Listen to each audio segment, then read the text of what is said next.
इस स्टोरी को पढ़ते हैं और ग्रामर के रूल्स इसमें देखते हैं कहाँ-कहाँ, कौन-कौन से रूल्स अप्लाई किए गए हैं और इंग्लिश को आसान बनाते हैं। द फुलिश मंकी, बेवकूफ बंदर। वंस, एक बार। देयर वाज ए किंग, एक बादशाह था। हु वाज, जो था। वेरी फॉन्ड, बहुत शौकीन। ऑफ एनिमल्स, जानवरों का।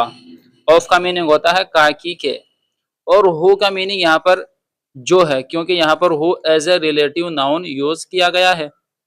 इसका यूज इसलिए क्योंकि इसके एंड में क्वेश्चन मार्क नहीं है, और जब सेंटेंस के एंड में क्वेश्चन मार्क होता है तो हु का मीनिंग होता है कौन। अगला सेंटेंस देखते हैं। He had a pet monkey, वह रखता था। ए पेट, एक पालतू बंदर। मंकी, पेट मंकी, पालतू बंदर, उसके पास था एक पालतू बंदर। हैड जब पास्ट में किसी चीज के पोजेशन होने को बताते हैं तो हैड का यूज किया जाता है। और अगर कोई ये कहे कि मेरे पास एक बंदर है तो मीनिंग हो जाएगा he has a pet monkey, उसके पास एक पालतू बंदर है। और अगर फ्यूचर की बात करें तो उसके पास एक पालतू बंदर होगा।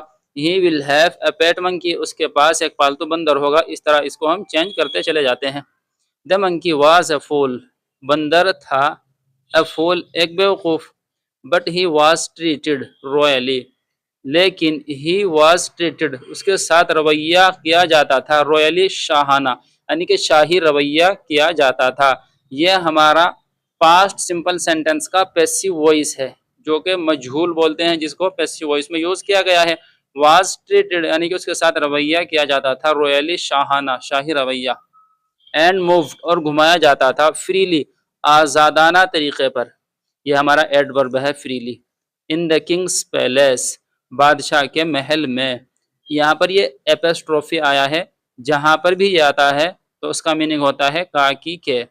इसके बाद एस लगता है एपोस्ट्रोफी के बाद, तो मीनिंग हो जाता है के, यानी किंग्स पैलेस, बादशाह के महल में। ही वॉज ऑल्सो अलाउड, और ही वॉज ऑल्सो अलाउड, वह था भी। अलाउड, इजाजत दी गई।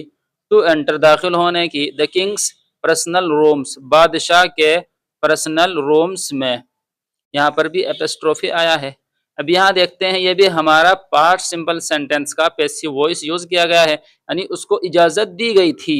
ही वॉज ऑल्सो अलाउड, उसको यह भी इजाजत दी गई थी। और अगर कहते उसने इजाजत दी थी, ही अलाउड, तो हमारा बन जाएगा एक्टिव वॉइस। अब क्या है, ये पैसिव वॉइस है। उसे इजाजत दी गई थी टू एंटर, दाखिल होने की। बादशाह के पर्सनल रूम्स में। विच वर, जो थे। फॉरबिडन, हराम, यानी कि जिनमें दाखिल होना हराम था, यानी कि मना था। इवन, यहाँ तक के। इवन, यहाँ तक के। फॉर द किंग सर्वेंट्स, यहाँ तक के बादशाह के नौकरों के लिए। बादशाह के नौकरों के लिए भी उनमें दाखिल होना मना था, हराम था। किंग्स, यहाँ पर भी एपोस्ट्रोफी आया है, काकी का मीनिंग हम करेंगे। The monkey used to guard, monkey used to guard, देखभाल करता था, रखवाली करता था, निगरानी करता था।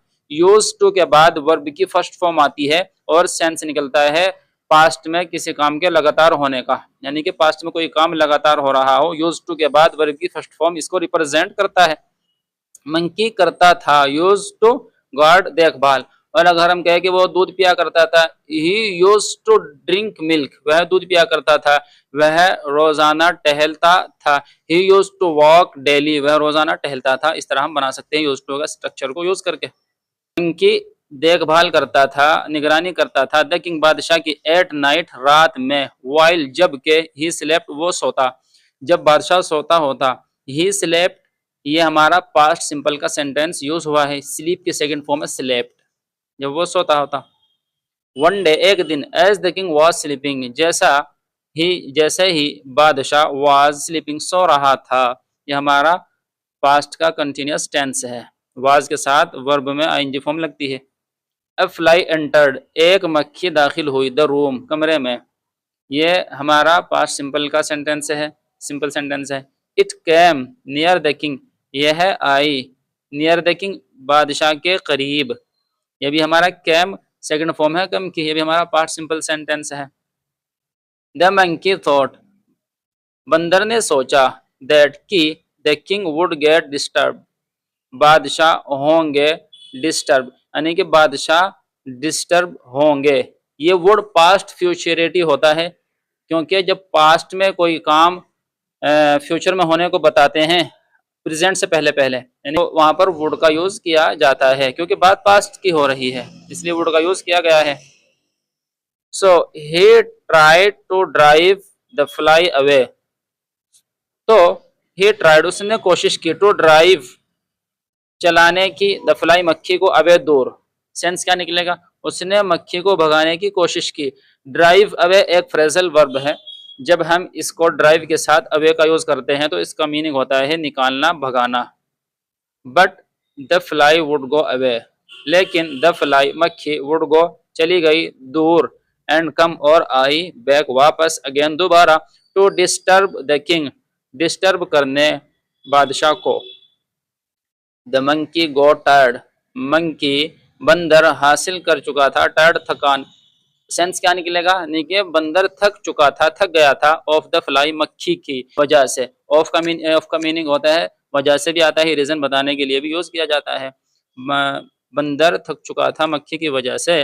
फाइनली आखिरकार, he picked up A dagger, उसने उठाया एक खंजर, एक खंजर कटार उठाया, टू किल द फ्लाई मारने को मक्खी को, यानी मक्खी मारने को उसने कटार उठाया। The fly came and sat on the king's nose, मक्खी आई और बैठ गई, ऑन द किंग्स नोज बादशाह की नाक पर। यहाँ पर भी एपिस्ट्रोफी यूज किया गया है, यानी कि बादशाह की नाक पर। सिट की सेकंड फॉर्म है सेट, और कम की सेकंड फॉर्म है कैम, ये भी हमारे पास्ट सिंपल के सेंटेंस यूज किए गए हैं। हियरिंग ऑल द कमोशन, सुनकर, सब तमाम हंगामा, यानी कि सारा हंगामा सुनकर, कमोशन हंगामा। द किंग वोक अप, बादशाह उठ गया, फ्रॉम हिज स्लीप, उसकी नींद से। वॉक अप, ये वेक अप की सेकंड फॉर्म है, वेक की ये वॉक अप, यानी पास्ट सिंपल का सेंटेंस है। ही ओपनड हिज आईज, उसने खोली अपनी आंखें। ओपन की सेकंड फॉर्म ओपन, ये भी हमारा पास्ट सिंपल सेंटेंस है। सिंपल पास्ट में वर्ब की सेकंड फॉर्म का यूज किया जाता है, और बाकी किसी भी टेंस में वर्ब की सेकंड फॉर्म का यूज नहीं किया जाता है, सिर्फ सिंपल पास्ट में ही वर्ब की सेकंड फॉर्म का यूज किया जाता है। ही ओपनड हिज आईज, उसने खोली अपनी आंखें। And saw the monkey ready to use the dagger on the fly, और देखा बंदर को रेडी तैयार है, टू यूज मारने को, इस्तेमाल करने को, मारने को, द डैगर खंजर कटार को, ऑन द फ्लाई मक्खी पर। द किंग ग्रैब्ड, बादशाह ने पकड़ लिया, द डैगर खंजर को, बादशाह ने पकड़ लिया। ग्रैब्ड, ये ग्रैब की सेकंड फॉर्म है ग्रैब्ड, बादशाह ने पकड़ लिया खंजर को, कटार को। एंड ड्रोव हिम अवे, और भगा दिया उसको, फ्रॉम हिज रूम, अपने रूम से। ड्रॉव या ड्राइव की सेकंड फॉर्म है, अवे के साथ जब यूज होती है ड्राइव तो इसका मीनिंग होता है निकाल देना, भगा देना, और भगा दिया हम उसको अवे दूर, फ्रॉम हिज रूम, उसके रूम से। अगर हम इस तरह ग्रामेटिकल एनालाइज करके स्टोरीज को पढ़ते हैं तो बहुत जल्द हमारी इंग्लिश इंप्रूव हो जाएगी और बोलने में बहुत आसानी होगी।